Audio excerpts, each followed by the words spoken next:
আপনি কি জানেন পৃথিবীতে এমন একটি দেশ আছে যেখানে ইন্টারনেট ব্যবহার করা প্রায় অসম্ভব, যেখানে সরকারের অনুমতি ছাড়া বিদেশ ভ্রমণ করাও যায় না, আর যেখানে দেশের মানুষদের টিভিতে শুধু 3টা চ্যানেলই দেখা যায়?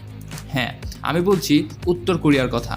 আজকের ভিডিওতে আমরা জানব এই রহস্যময় দেশের নানা তথ্য। উত্তর কোরিয়া এশিয়ার পূর্ব দিকে কোরিয়ান উপদ্বীপের উত্তর অংশে অবস্থিত। দেশটির সরকারি নাম Democratic People's Republic of Korea. রাজধানীর নাম পিয়ংইয়ং, যা দেশটির সবচেয়ে বড় শহর এবং রাজনৈতিক কেন্দ্র। শহরটি সুন্দর হলেও সাধারণ মানুষ এখানে অবাধে বসবাস করতে পারে না। দেশটির আয়তন প্রায় 1,20,540 বর্গ কিলোমিটার, যা বাংলাদেশের চেয়ে ছোট। জনসংখ্যা প্রায় 2,60,00,000, যা বাংলাদেশের তুলনায় অনেক অনেক কম। জাতীয় ভাষা হলো কোরিয়ান, আর মুদ্রার নাম উত্তর কোরিয়ান উন। এক উন বাংলাদেশি টাকায় প্রায় 0.12 টাকার সমান। তবে দেশটির মুদ্রা কেবল অভ্যন্তরীণভাবে চলে, বিদেশিরা আলাদা বিশেষ ভাউচার ব্যবহার করে। বিদেশি প্রবাসীদের জন্য উত্তর কোরিয়া প্রায় বন্ধ। বাংলাদেশি প্রবাসী এখানে নেই বললেই চলে। অধিকাংশ মানুষ কৃষিকাজ, কারখানা ও সেনাবাহিনীতে যুক্ত। অনুমান করা হয় দেশের প্রতি 5 জনের একজন সরাসরি সেনাবাহিনীর সাথে জড়িত। জনসংখ্যার প্রায় 60% গ্রামে আর 40% শহরে বসবাস করে। তবে গ্রামীণ মানুষের জীবন অত্যন্ত কষ্টের। বিদ্যুৎ, চিকিৎসা আর খাবারের অভাব খুবই ভয়ঙ্কর।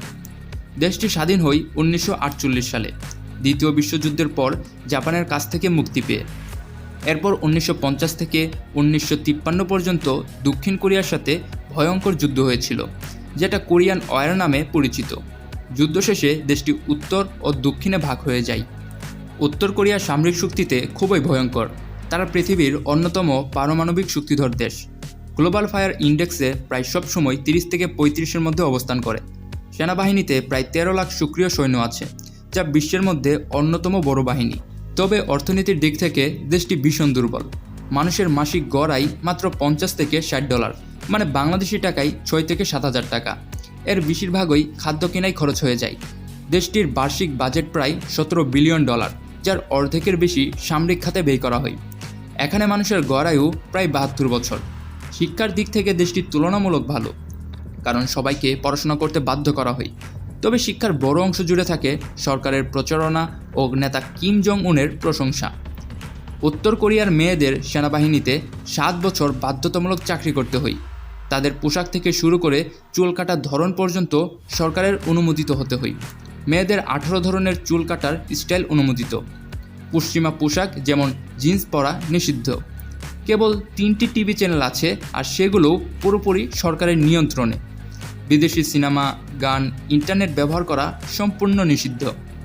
কারো ঘরে নেতার ছবি না থাকলে বা ছবিতে দাগ পড়লে কঠিন শাস্তি হতে পারে। বছরে মাত্র কয়েকজন বিদেশি পর্যটক ঢুকতে পারে। তাদের প্রতিটি পদক্ষেপ সরকারের নজরদারিতে থাকে। সব মিলিয়ে উত্তর কোরিয়া পৃথিবীর সবচেয়ে রহস্যময় এবং কঠোর শাসন ব্যবস্থার দেশ।